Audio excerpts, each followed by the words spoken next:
नैमिषारण्य के पावन भूमि में श्री सूत जी महाराज शौनक आदि ऋषियों को यह मंगलमयी कथा सुना रहे हैं। सूत जी को देख करके शौनक आदि ऋषियों ने प्रणाम किया। और शौनक आदि ऋषियों का स्वभाव कैसा है कि कथामृत रस स्वाद कुशला, कथा रस के परम रसिक है। शौनक आदि बड़े बड़े महात्मा ये वयोवृद्ध होकर के भी श्रोता बन करके बैठे हैं। इनकी विशेषता ही है भगवान की कथा अमृत पान करने में परम कुशल है। श्रोता बनकर बैठते हैं तो महान विद्वान और वयोवृद्ध होकर के भी एकदम अनुभज्ञ हो जाते हैं, परम जिज्ञासु हो जाते हैं। ये परम कुशल है। आज शौनक जी सूत जी को नमन करते हैं, दंडवत करते हैं, प्रणाम करते हैं और दंडवत प्रणाम करने के बाद अनुनय करते हैं, कहते हैं सूत जी से कि अज्ञान ध्वांत विध्वंस कोटि सूर्य समा प्रभा सूतख्याहि कथा सारम ममो कर्ण रसायनम।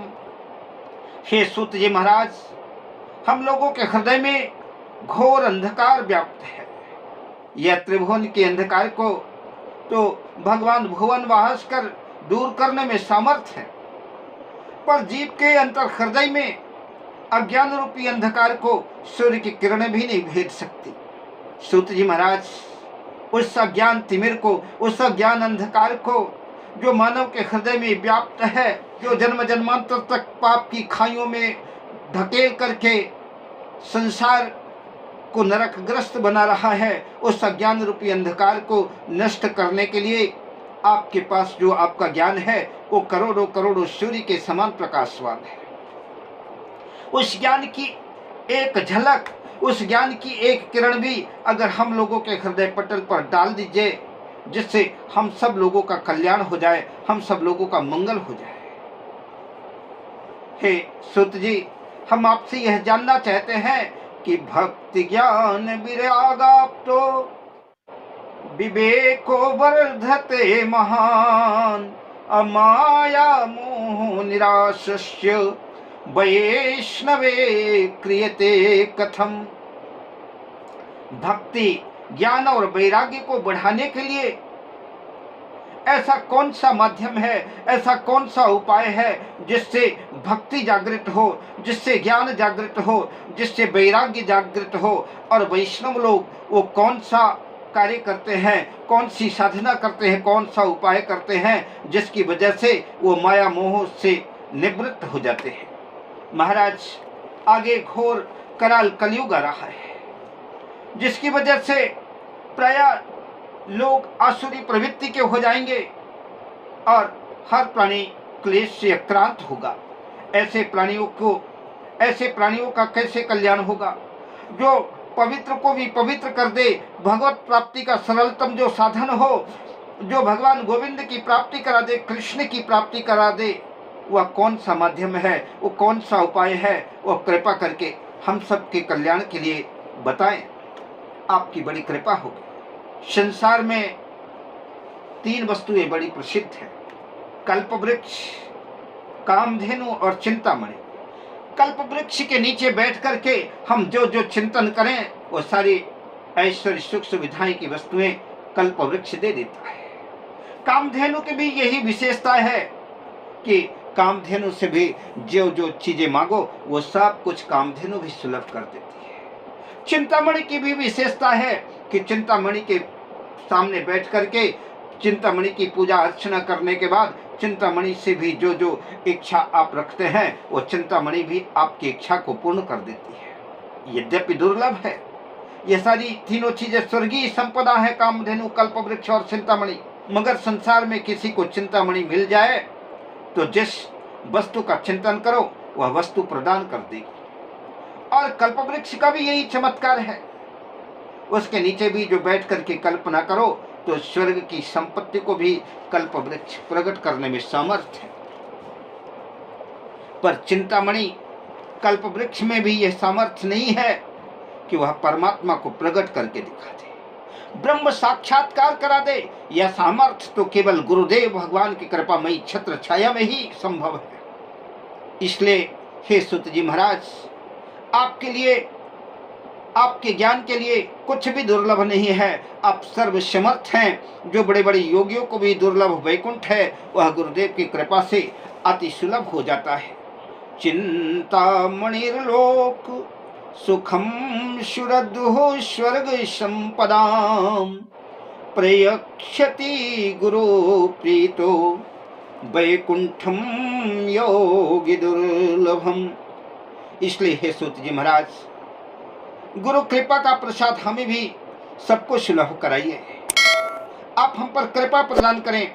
सूत जी महाराज, आप प्रसन्न हो जाइए और प्रमुदित मन से हम सब लोगों को भगवान के कथामृत रसास्वाद कराइए।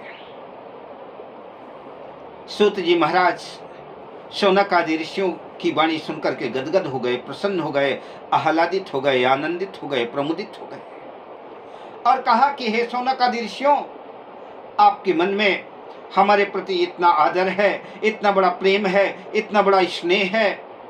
अब हम तुम्हें समस्त शास्त्रों का सार ही सुनाने जा रहे हैं, जो संसार के भय को सर्वथा दूर कर देगा। इसे आप सावधान होकर के सुनिए। जब कोई व्यक्ति कोई कीमती वस्तु देता है तो कोई कीमती वस्तु देने से पहले उसे सावधान जरूर कर देता है कि इसे जरा संभाल करके रखिएगा। उसी प्रकार जब वक्ता भी कोई विशिष्ट बात कहता है, कोई महत्वपूर्ण बात श्रोताओं के मध्य रखता है, तो सावधान कर देता है। सावधान तया सुनो, सावधान होकर के सुनना। सूत जी कहते हैं कि ऋषियों, अगर संसार में कोई सबसे बड़ा डर व्याप्त है तो वह डर है मृत्यु का। मरने का भय प्रत्येक प्राणी को भयाक्रांत रखता है और इसी का नाम इसीलिए मृत्युलोक है। जो आया है सो जाएगा, राजा रंक फकीर, सबको एक दिन जाना है, सबकी एक दिन मृत्यु आई है, उसका जाना सुनिश्चित है। संसरति संसारा, जो सरकता रहता है, कभी स्थिर रहता ही नहीं, खिसकता रहता है। कोई भी लाख चेष्टा करे संसार को पकड़ने की, कोई लाख प्रयास करे, उसके बावजूद भी यह किसी के पकड़ में नहीं आता। तो संसार सरक रहा है और हम चाहते हैं कि हम ऐसे ही शाश्वत बने रहें। हमारे साथ और हमारे चाहने पर भी जब हमसे संसार खिसक जाता है तो हमें बड़ा कष्ट होता है, हम रोना धोना लेकर के बैठ जाते हैं। यह संसार भय को समाप्त करने के लिए श्रीमद् भागवत महापुराण ही एक शाश्वत माध्यम है। श्रीमद् भागवत संहिता ही कलकाल में भगवान वेदव्यास जी ने संसार के मृत्यु के भय से बचाने के लिए ही प्रकट किया है। काल ब्याल मुखग्रास त्रास निर्नाश हेतवे अश्रीमद्भागवतम शास्त्रम कलो कीरेण भासितम। जब महाराज परीक्षित के सामने मृत्यु का भय उपस्थित हुआ, श्रृंगी ऋषि ने श्राप दिया कि जाओ, तुम्हें 7वें दिन तक्षक डसेगा, तक्षक डसने से तुम्हारी मृत्यु होगी, 7 दिन में तुम्हारा मरना सुनिश्चित है। तो अपने कल्याण मार्ग की खोज में निकले परीक्षित अपने पुत्र जन्मेजय को राजपाट देकर के गंगा के तट पर पहुंच गए और महामुनि सुखदेव जी ने श्रीमद् भागवत संहिता के द्वारा राजा परीक्षित को भय मुक्त कर दिया।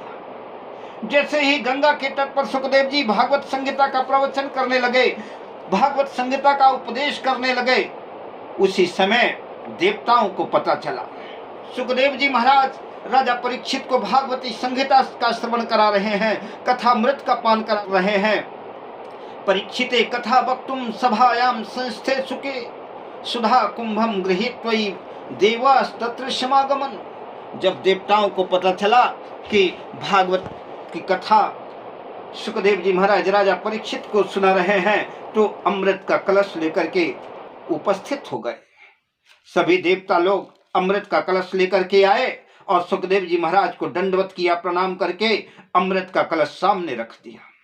देवता बोले, महाराज, हमने जैसे ही सुना कि राजा परीक्षित को मृत्यु का भय उपस्थित हुआ है, श्रृंगी ऋषि ने, एक ऋषि बालक ने, एक ऋषि कुमार ने राजा परीक्षित को तक्षक डसने का श्राप दे दिया है, इसलिए आप उन्हें कथा सुनाने जा रहे हैं।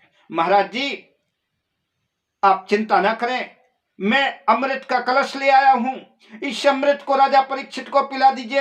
इस अमृत का पान करने के बाद एक तक्षक नहीं लाखों लाखों तक्षक अगर राजा परीक्षित का दंशन करते हैं तब भी राजा परीक्षित का बाल बांका होने वाला नहीं है। परीक्षित को यह अमृत पिला दीजिए तो मृत्यु के भय से राजा परीक्षित मुक्त हो जाएंगे। सुखदेव जी को सुनकर के बड़ा आश्चर्य हुआ कि देवता लोग इतने परमार्थी कब से हो गए, ये स्वार्थी परमार्थी कैसे हो गए। इस मृत्यु लोक में तो आए दिन लोग मरते ही रहते हैं। न हमने बुलाया न राजा परीक्षित ने पुकारा, तो फिर बिना बुलाए ही देवता अमृत का कलश लेकर के क्यों आए। ये तो महान आश्चर्य की बात है। आप सबने सुना होगा, एक ऐसा प्रसंग आता है, पक्षीराज गरुड़ को अपनी माँ वनिता के दासत्व से मुक्ति दिलवाने के लिए अमृत की जरूरत पड़ी, अमृत की आवश्यकता पड़ी। वनिता और कद्रू में होड़ हुई और वनिता हार गई। शर्त रखी कद्रू ने कि यदि तुम स्वर्ग का अमृत हमें दो तो हम अपने दासत्व से तुम्हें मुक्ति दे देंगे। माँ दासी है, इसलिए उनके पुत्र गरुड़ भी दास बनकर के ही उनको रहना पड़ता है और सर्पों की सेवा करनी पड़ती है। सभी सर्प गरुड़ के सिर पर सवार होकर के कहते हैं कि उड़ो, तो जहां कहे वहां गरुड़ को जाना पड़ता है। गरुड़ ने अपनी माता को कहा कि माँ, मैं इतना बलिष्ठ हूँ, मैं इतना शक्तिशाली हूँ, मैं इतना समर्थ हूँ, फिर भी मुझे इन सर्पों की दास्ता करनी पड़ती है, इन सर्पों की गुलामी करनी पड़ती है। मैं क्या करूं कि इनके दासत्व से मुझे मुक्ति मिल जाए, इनके दासत्व से मुझे छुटकारा मिल जाए। माँ ने कहा कि बेटा, मिल तो सकता है पर इसके लिए तुझे स्वर्ग का अमृत लाना पड़ेगा। गरुड़ जी बोले, माँ, मैं अपने दासत्व से मुक्ति पाने के लिए कुछ भी करने को तैयार हूँ। तब गरुड़ जी स्वर्ग का अमृत लेने गए। देवराज इंद्र ने वज्र लेकर के युद्ध की चुनौती दी और कहा कि तुम अमृत को हाथ भी नहीं लगा सकते। गरुड़ जी ने देवताओं से प्रार्थना की कि मुझे थोड़ा सा अमृत चाहिए, मगर देवताओं ने कहा कि तुम इस अमृत को हाथ भी नहीं लगा सकते। तो गरुड़ जी ने देवताओं से कहा कि आज सारे देवता भी मिलकर के मुझे अमृत ले जाने से रोक नहीं सकते। यूं कहते कहते गरुड़ ने हठात बलपूर्वक बलात् अमृत का कलश देवताओं से छीन लिया। तब इंद्र घबराते हुए हाथ जोड़ करके बोले कि भाई, तुम जिन सर्पों के लिए अमृत लेकर के जा रहे हो, यदि उन्होंने अमृत पी लिया तो सारे संसार का सर्वनाश हो जाएगा। तब दोनों के बीच समन्वय हुआ। गरुड़ जी ने अमृत लाकर के सर्पों को दिया और दासत्व से माँ को मुक्त किया और उसी समय इंद्र आकर के अमृत का अपहरण करके अंतर्ध्यान हो गए। मेरा कहने का अभिप्राय कि गरुड़ को आवश्यकता थी तो देवता लड़ने मिटने के लिए तैयार हो गए। समुद्र मंथन में उसी अमृत के लिए इतना विशाल देवासुर संग्राम हुआ, तो देवता अमृत को इतना चाहते हैं, लेकिन इसके विरुद्ध, इसके विपरीत आज राजा परीक्षित को बिना बुलाए बिना पुकारे देवता लोग अमृत लेकर के चले आए। इसी बात पर सुखदेव जी को बड़ा आश्चर्य हुआ। इसी बात पर बड़ी हैरत हुई सुखदेव जी महाराज को कि ऐसा कैसे संभव हो सकता है। तब देवताओं ने कहा कि महाराज, मेरा एक निवेदन है, उसे भी आप स्वीकार करें, उसे भी सुनिए। सुखदेव जी ने कहा कि हाँ, बताओ क्या कहना चाहते हो। तब देवताओं ने कहा, एवं विनिमय जाते सुधाराज्ञः प्रपीयताम् प्रपश्यामो वयं सर्वे श्रीमद्भागवतामृतम्। यह जो स्वर्ग का अमृत है, इसे तो आप राजा परीक्षित को पिला दें और इसके बदले में जो कथामृत आप राजा परीक्षित को पान कराने वाले हैं, ये सब हम देवताओं को पान करा दीजिए। प्रपश्यामो वयं सर्वे श्रीमद्भागवतामृतम्। देवताओं ने प्रस्ताव रखा तो सुखदेव जी महाराज बड़े जोर करके ठट्ठा लगा करके हंस पड़े। अरे छलियाओं, अरे धूर्तों, तुम्हारे आते ही मैं समझ गया था कि कुछ न कुछ गड़बड़ जरूर है। दधीची बाबा को दंडवत करने गए तो बदले में हड्डियां मांग लाए। तुम लोग बड़े स्वार्थी हो, अपना कार्य बनाने में, अपना कार्य साधन करने में तुम बड़े कुशल हो, तुम बड़े निपुण हो। स्वकार्य कुशलः शूरः। स्वार्थी व्यक्ति यदि तुम्हारे फायदे की ज्यादा बात करे तो सावधान हो जाना। कि हमारे प्रति इतना उदार क्यों हो रहा है। तो देवताओं ने पहला फायदा राजा परीक्षित को बतलाया कि महाराज इसे अमृत दीजिए, अमृत तो यह अमृत तो कब प्राप्त हो जाएगा, कभी मृत्यु नहीं होगी। तो सुखदेव जी उसी समय सावधान हो गए, सजग हो गए। अमृत कोई साधारण वस्तु तो है नहीं। समुद्र मंथन किया गया तो उससे 14 रत्नों में सबसे दिव्य अमृत रत्न प्रकट हुआ, जिसके बंटवारे को लेकर के भी बड़ा भयंकर देवासुर संग्राम भी हुआ। ऐसा वह बड़ा दुर्लभ अमृत आज देवता अपने आप ही बिना मांगे राजा परीक्षित को प्रदान कर रहे हैं। बिना आह्वान के दौड़े चले आए, वरना तो बड़े बड़े मंत्र बोलने पर भी ये देवता नहीं आते। बिना मतलब के कोई इतनी कीमती वस्तु भला क्यों देगा। परंतु जब इसके बदले में भागवत अमृत मांगा तो इसी से आप समझ लीजिए कि अमृत इतना दुर्लभ है तो भागवत अमृत कितना अद्भुत होगा, कितना दुर्लभ होगा। जिसके बदले में देवता लोग वह अमृत देने को तैयार हो गए, देवता लोग अमृत देने को राजी हो गए। घाटे का सौदा देवता कभी नहीं करते। आज अपना अमृत सुखदेव जी के सामने रख दिया, राजा परीक्षित को दे कहा पिला दीजिए, इसके बदले में यह भागवत अमृत हमको पिला दीजिए।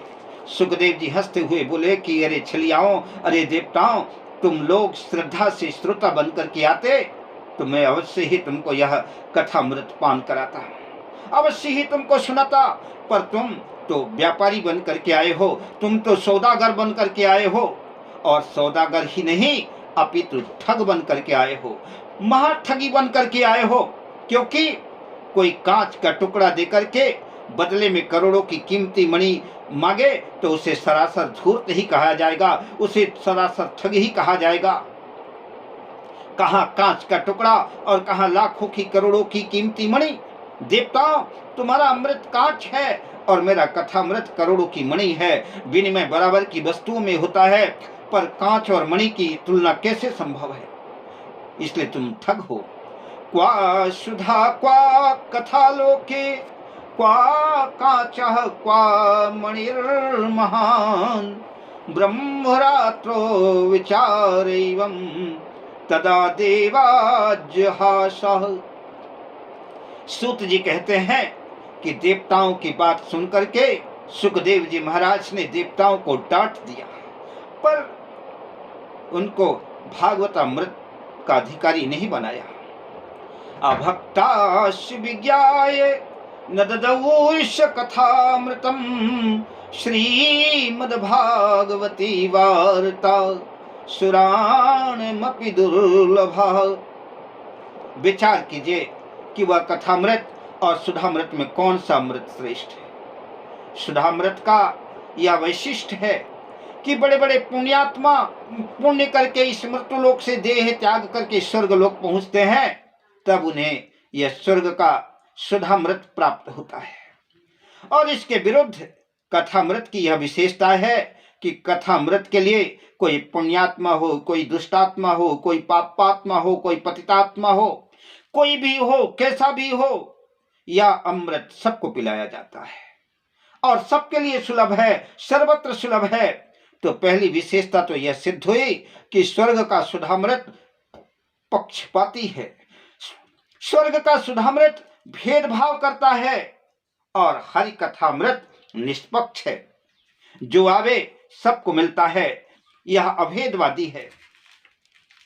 दूसरी विशेषता क्या है कि स्वर्ग का अमृत पीने वाले देवताओं को स्नेह स्नेह उनके सुकृत क्षीण होते हैं, उनके पुण्य क्षीण होते चले जाते हैं और पुण्य समाप्त होने पर क्षीणे पुण्य मृत्युलोक के विसंति उन्हें धरातल पर गिरना पड़ता है, मृत्युलोक पर आना पड़ता है।